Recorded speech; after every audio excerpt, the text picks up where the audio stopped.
Hello students, कैसे हैं आप सभी लोग। आई होप सब बढ़िया होंगे। आज हम अपना नया टॉपिक शुरू कर रहे हैं। ये टॉपिक वैसे तो फंक्शन से रिलेट करता हुआ टॉपिक है, क्योंकि इससे पहले जो हमने कुछ वीडियोस बनाई हैं उस वीडियो में जो हमने लास्ट टॉपिक आपको पढ़ाया है वो टॉपिक हमारा पूरा का पूरा फंक्शन बेस्ड था। फंक्शन बेस्ड टॉपिक का मतलब ये है कि हमने आपको ये सिखाया कि फंक्शन कितने टाइप का होता है, कैसे हमारा फंक्शन काम करता है। तो अब हमने आपको 4 टाइप के फंक्शन यहाँ पर पढ़ा दिए हैं। अब कभी भी हम ये प्रोग्राम में इस तरीके से नहीं बताने वाले, या हम कोई भी क्वेश्चन में आपको इस तरीके से लिखा हुआ भी नहीं मिलेगा कि भाई हमें किस टाइप की फंक्शन बनानी है यहाँ पर। ठीक है, एक एग्ज़ाम में जनरली एक क्वेश्चन पूछा जाता है और बहुत इंपॉर्टेंट क्वेश्चन है कि कॉल बाय वैल्यू।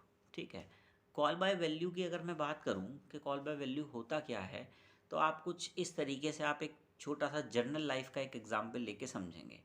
मान लीजिए एक राम है और एक श्याम है। ठीक है, राम ने क्या किया, नोट्स बनाए। ठीक है, और नोट्स बनाए और श्याम ने नोट्स नहीं बनाए। अब राम ने बना लिए नोट्स, श्याम ने नोट्स नहीं बनाए। तो राम ने कहा श्याम से कि चलो आपके पास नोट्स नहीं है तो आप मेरे नोट्स की फ़ोटोकॉपी करवा लो। ठीक है भाई, तो राम ने क्या किया, फ़ोटोकॉपी कराई। मतलब किसने, श्याम ने। राम ने उसको दे दिए, उसने उसकी फ़ोटोकॉपी करा ली। और फ़ोटोकॉपी कराने के बाद जो फ़ोटोकॉपी थी वो श्याम ने अपने पास रख ली, और जो ओरिजिनल वाली कॉपी थी जिससे फ़ोटोकॉपी कराई गई थी वो उसने राम को वापस कर दी।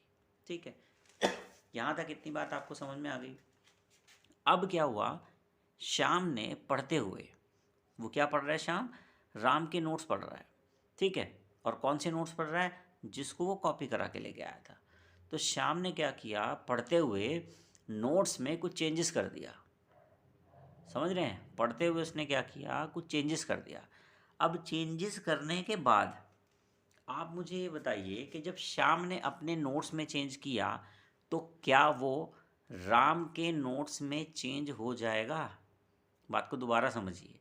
श्याम अपने घर पे है, फ़ोटोकॉपी में से पढ़ रहा है, और अगर श्याम ने फ़ोटोकॉपी में कोई चेंज किया तो क्या राम की ओरिजिनल वाली कॉपी में भी चेंज हो जाएगा। आपका जवाब बिल्कुल सही है। आप मुझे कमेंट बॉक्स में लिखेंगे, स्टॉप करेंगे वीडियो को और आंसर करेंगे। ठीक है, आपका जवाब बिल्कुल सही है कि इस बार क्या होगा, कोई भी चेंजेस नहीं होगा राम के नोट्स में, क्योंकि राम के नोट्स की फ़ोटोकॉपी में चेंज किया जा रहा है और फ़ोटोकॉपी पहले करा चुके हैं हम, चेंज हम बाद में कर रहे हैं। ठीक है ना, तो इस कॉन्सेप्ट को हम क्या कहते हैं, इस कॉन्सेप्ट को जर्नल लाइफ में हम लोग कहते हैं कॉल बाय वैल्यू। यानी कि ओरिजिनल कॉपी की फ़ोटोकॉपी बनाने के बाद अगर आप कोई चेंज करेंगे या उसमें कोई मॉडिफिकेशन करेंगे तो रियल वैल्यू में चेंज नहीं होगा, बल्कि जो फ़ोटोकॉपी वाली वैल्यू है उसमें आपका चेंज हो जाएगा। चलिए, अब हम प्रैक्टिकली इसको देखते हैं कि किस तरीके से ये काम करेगा। सबसे पहले आप यहाँ पर 2 हेडर फाइल लगाएंगे। 2 हेडर फाइल लगाने के बाद आप देख रहे हैं यहाँ पे विदाउट रिटर्न और विद पैरामीटर नाम का एक फंक्शन आपने यहाँ बनाया। फंक्शन का नाम क्या है, स्वैप नाम का फंक्शन है। फंक्शन की रिटर्न टाइप क्या है, वॉइड है। स्वैप नाम का फंक्शन है, उसके अंदर हमने 2 पैरामीटर करके 2 इंटीजर आई और इंटीजर जे नाम के 2 वेरिएबल हमने यहाँ पे रख रखे हैं। बॉडी शुरू करी, एक इंटीजर के नाम का वेरिएबल लिया, और जो आई और जे से वैल्यू आएगी उसको स्वैप कराने के लिए हमने यहाँ पर लॉजिक लगा दिया। क्या हमने लॉजिक लगाया कि आई की वैल्यू आएगी हमारे पास, आई की वैल्यू को हम के में डाल देंगे। अब हम सोच रहे हैं कि आई की वैल्यू खाली हो गई, तो फिर जो जे की वैल्यू है वो हम आई में कॉपी करा देंगे। फिर जे की वैल्यू खाली हो गई, अब हमें जे में किसकी वैल्यू चाहिए थी, आई की, और आई की वैल्यू कहाँ है, के पास है, तो हम के की वैल्यू को जे में कॉपी करा देंगे। तो हमने इन्हें यहाँ पे क्या लिखा हुआ है हमने लिखा है k equals to I equals to J और जे इक्वल्स टू के। तो इससे क्या होगा, आई और जे में जो भी वैल्यू यहाँ पर आई हैं वो वैल्यू आपस में इंटरचेंज हो जाएंगी। देन आपने आई और जे नाम के जो वेरिएबल हैं उनकी वैल्यू को यहाँ पर डिस्प्ले करा दिया। प्रिंटफ किया, आई की वैल्यू डिस्प्ले करा दी, और प्रिंटफ करके आपने यहाँ पे जे की वैल्यू को डिस्प्ले करा दिया। देन आपने फंक्शन की बॉडी बंद कर दी। उसके बाद आपने क्या किया, यहाँ पर मेन मेथड बनाया। मेन मेथड में आपने बॉडी शुरू किया और इंटीजर ए और बी नाम के दो वेरिएबल यहाँ पर डिक्लेयर किए गए। ए और बी नाम के दो वेरिएबल यहाँ डिक्लेयर कर दिए गए। देन उसके बाद आपकी आउटपुट स्क्रीन को क्लियर कर दिया गया।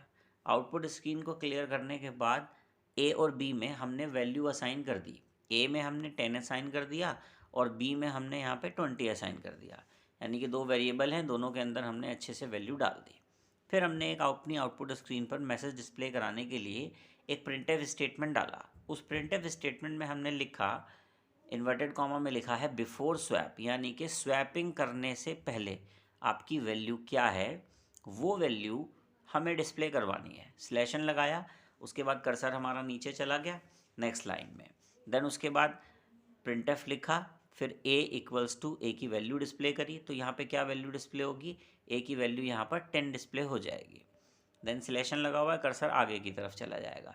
फिर हमने यहाँ प्रिंटफ लिखा, फिर लिखा हुआ है b equals to %d slash n, और ये b की वैल्यू डिस्प्ले हो जाएगी यहाँ। तो क्या करेगा, b की वैल्यू कितनी डिस्प्ले होगी, 20। तो आपकी स्क्रीन पर मैसेज आएगा कि स्वैपिंग करने से पहले क्या वैल्यू है, a की वैल्यू 10 है और b की वैल्यू 20 है।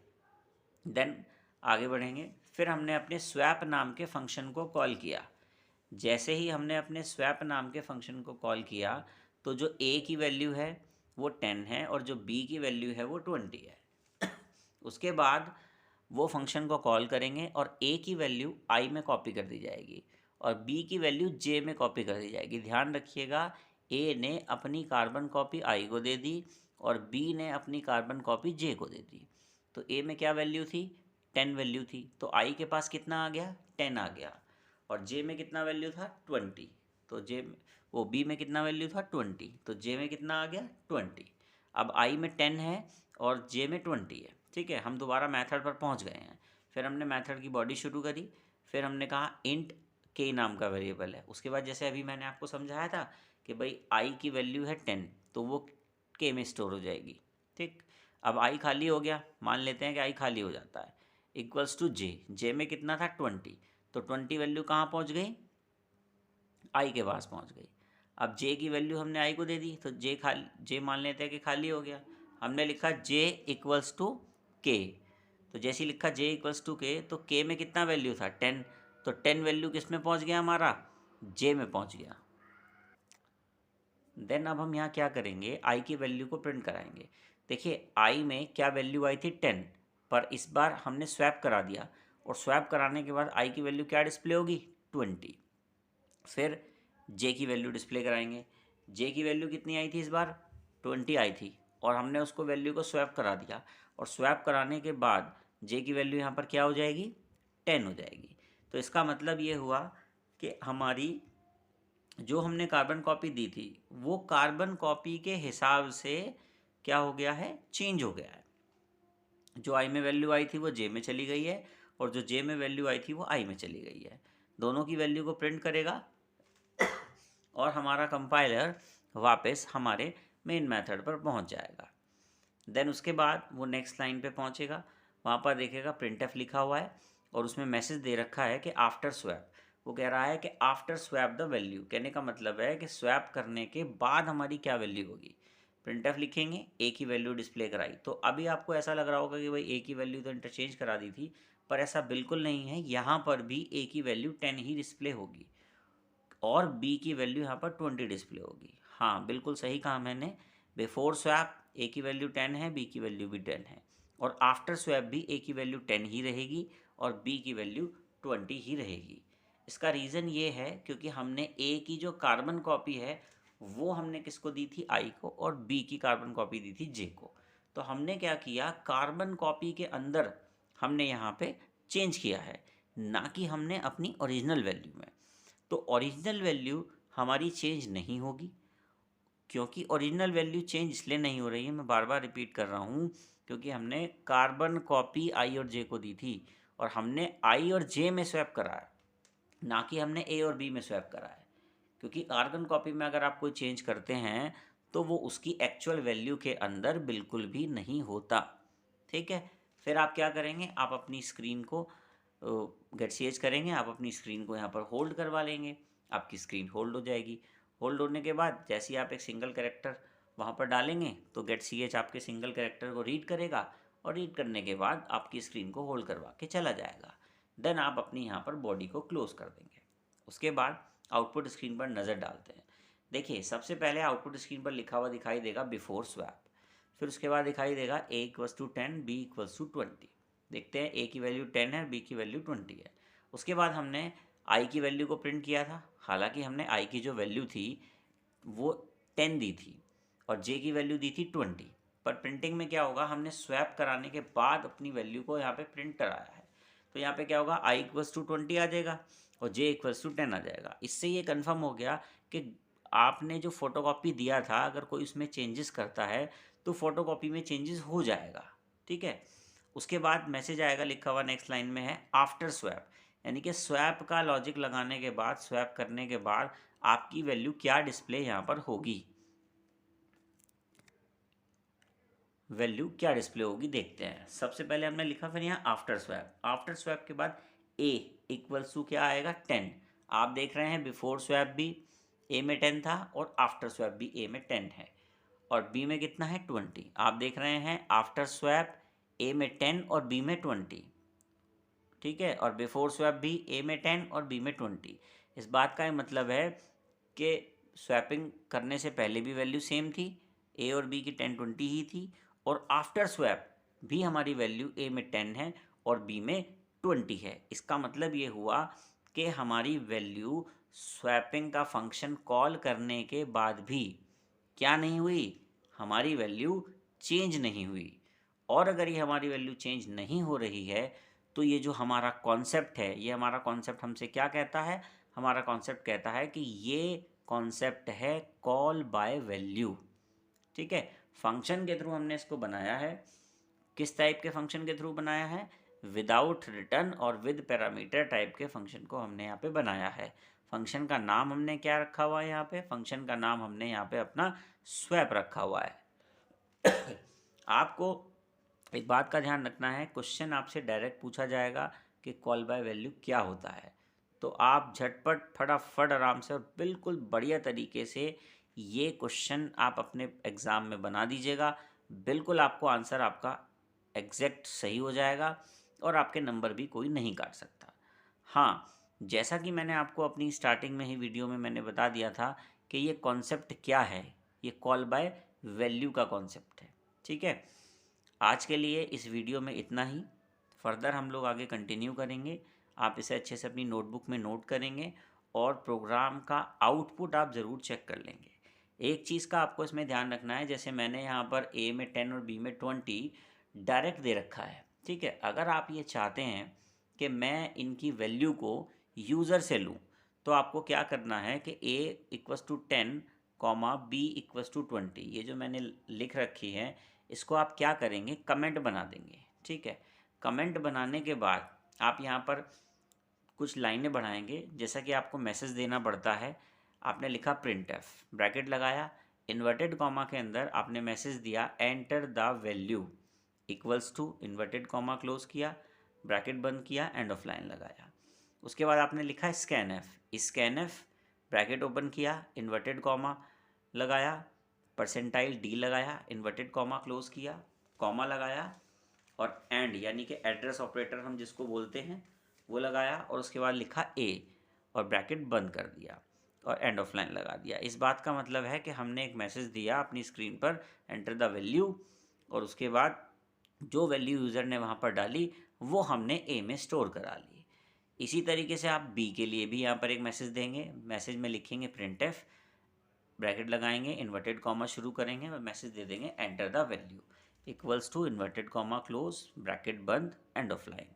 फिर उसके लिए हम लोग यहाँ पे स्कैनf लगाएंगे। हम लिखेंगे स्कैनf, ब्रैकेट शुरू करेंगे, इन्वर्टेड कॉमा लगाएंगे, परसेंटाइल D इसलिए लगाएंगे क्योंकि ये बताएगा कि इंटीजर टाइप की वैल्यू को रीड कराएंगे। इन्वर्टेड कॉमा क्लोज करेंगे, फिर कॉमा लगाएंगे, देन उसके बाद एड्रेस लगाएंगे। एड्रेस इसलिए कि जो वेरिएबल है उसका एड्रेस जहाँ पर है, मतलब एड्रेस क्या है उस वेरिएबल का, वहाँ पर पहुँचेगा और वैल्यू को स्टोर करा देगा। देन उसके बाद आप लिखेंगे बी, फिर ब्रैकेट बंद करेंगे, देन उसके बाद एंड ऑफ लाइन लगा देंगे।